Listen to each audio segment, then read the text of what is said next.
Hi, Abraham. Good to see you again. It's amazing how my question piggybacks right on what we just talked about, but I have two questions today. One is, I tend to worry a lot about a lot. I tend to think thoughts that my inner being doesn't think, which results in a feeling of worry to me, which is my indicator that I'm off base from who I really am. Absolutely. So our answer to that is don't do that anymore. What's next? Thank you. That's the... Catch it early is really our answer. Absolutely. Catch it early. Notice that you don't like it, and then notice when you start down that road, catch it early. Okay, so is there ever a point at which you can even not have the thought to begin with? Yeah, but we don't want you to get into this place where you are guarding your thoughts, or you'll say, all right, I'll go along with this, Abraham, whatever it is, and I'll accept I create my own reality. And then you think a thought or speak a word and you go, cancel, try to suck it back before law of attraction gets hold of it. And we say, really, too late. Law of attraction got hold of it. So rather than trying to stop the car once you're at the bottom of the hill, just let it hit you and drown you and beat you up and suffer over it, and then come away with it from that experience with wisdom. I did not like that. I don't think I'm going to do that so much anymore. I'm going to step out in front of it before it has all that momentum going. It's just using your logic to realize it. Now you have this premise, it will really serve you. Do you know how many thoughts you don't have to sort out anymore?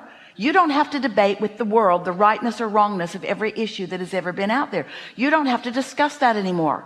You don't have to figure that out. All you have to know to have your personal expansion and joyful collusion with the source within you is which thoughts feel good and which thoughts don't feel so good. Is that too simplistic? No, in fact, it's beautifully simple, and it's amazing how, as much as I understand that, I've been told since I was in high school, I'm a worrywart.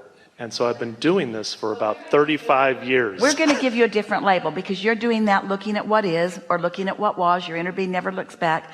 We're going to give you a different label. Rather than worrywart, we're going to say to you, you are a thoughtful being and you are a deliberate creator and you like to contemplate.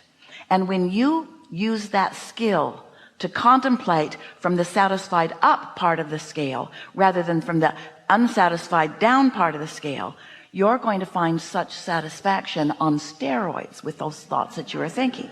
So the opposite of a worrywart is a very clear-minded being who is accessing the energy that creates worlds to flow toward your creative endeavors. That's who you are. And when you do other than that, it sucks. It feels bad. And you use words like worry. All worry means is that you want something different than you're worried about. Do you know? Oh, you're going to like this because this speaks to who you are powerfully. Every subject is really two subjects, wanted and absence of what is wanted. So when you are in contrast, in the middle of contrast, worrying, feeling worry because you're there, you know what else is happening at the same time? As you are focused upon the problem, which is why you worry, you are creating the solution at the same moment. Thank you very much. Thank you very much. We really mean that. Thank you very much. While you are stewing over the problem, you are creating a solution, which is the expansion of the universe. So you might just think about that while you're worrying. Hey, I am creating the solution here. And while I can't see it because I'm so actively intertwined with the problem, when I let this go, since I own this, and since my inner being is all over the solution, and my inner being is revealing to me things about the solution all day, every day, in the absence of my worry, the solution will occur to me. And you know what that'll make you do? We want this to happen to you. We want you to feel about your worry like we feel about your worry. Thank you very much.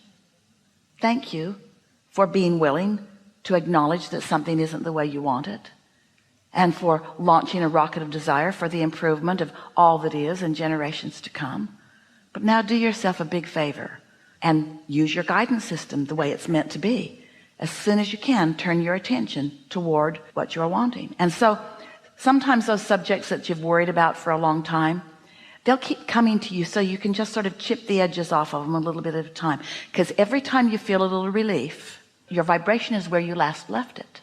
So as you're really worried about something, but then you talk about these general concepts and you remind yourself that you're creating solutions, then you've moved it to a different place. And in time, that worry is going to be more like satisfaction, where you have more creative control. Don't ask yourself to defy the laws of the universe. Don't ask yourself to stand at the bottom of the bay and stop that momentum. Stop it sooner. And be proud of yourself for being knocked over by momentum enough times to help you make a new decision. And my new decision is, I don't want to worry so much. My new decision is, I want to be more aware of my guidance system. My new decision is, I want to be more in sync with who I really am. That helps me. Thank you.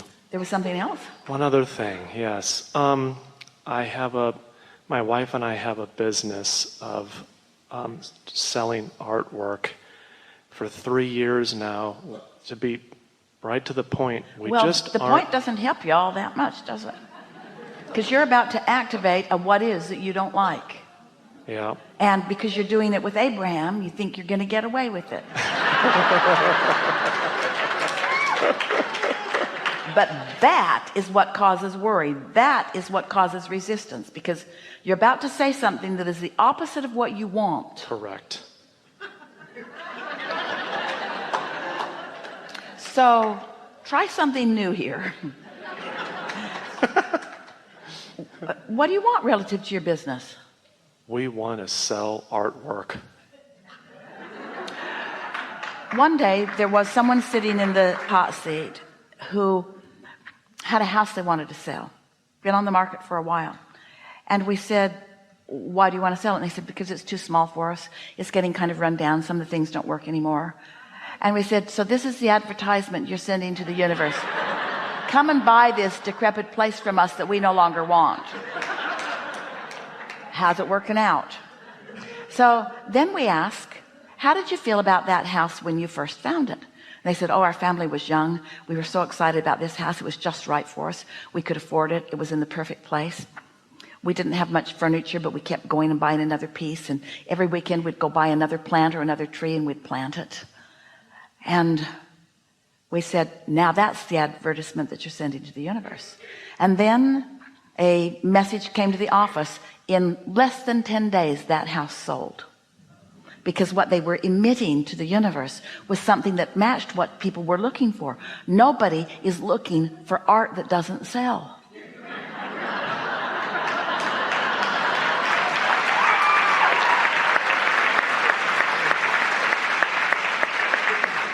They're looking for beautiful art that you've found from around the world. They're looking for beautiful art that you feel the resonance with. They're looking for art that the artist has imbued their piece with who they are. They're looking for pieces that make them feel. They're looking for pieces that match their spaces. All kinds of people are looking for what you have. And when that's the vibration that you're emanating, those people will flock to you. Now let's take the conversation we were having earlier. Let's bring it here. The vibration that you're offering of disappointment and concern and worry.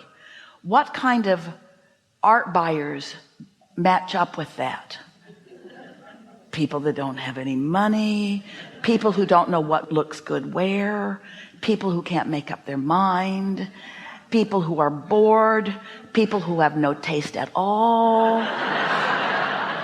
Really, you see what we're getting at? If you're emanating that vibration, then that's what you're rendezvousing with. People who can't get out of bed, people who don't get in their car and go anywhere, people who just want to watch TV all day.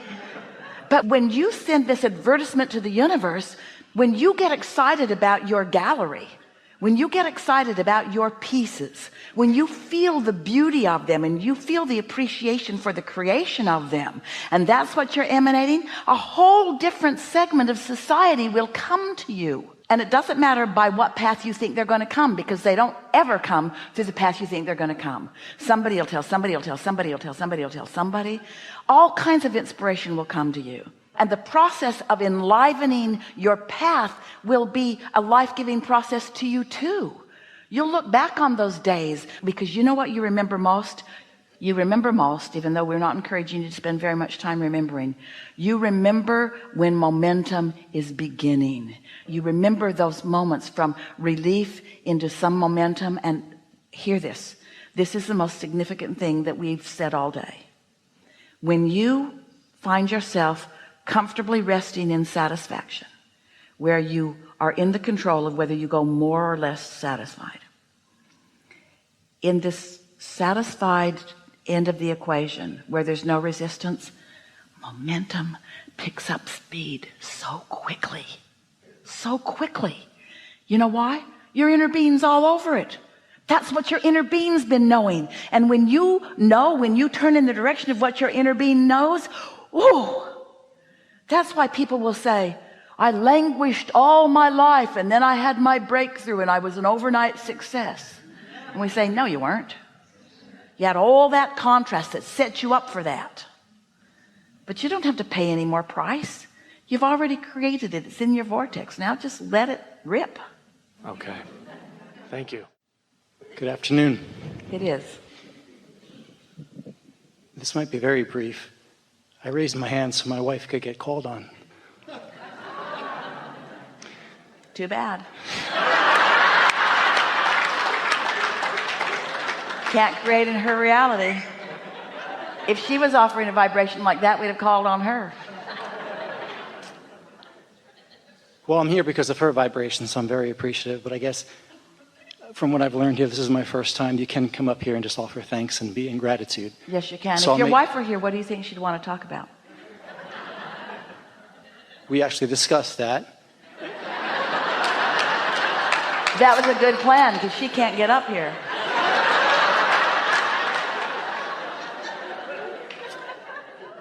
What we're getting at, often you can hear the answer to your question much better from out there than you can from up here. I'll do my best to recall and deliver. So my wife is a very talented and wonderful pediatrician in addition to being a great wife. She's writing a children's book. She's been a fan of yours and the movement, the momentum, the positive rockets for a long time. And she wants to share that even more so in her profession. Would you tell her next time you see her? Yes. That we would be happy to collaborate with her on this book. It's time. It's time.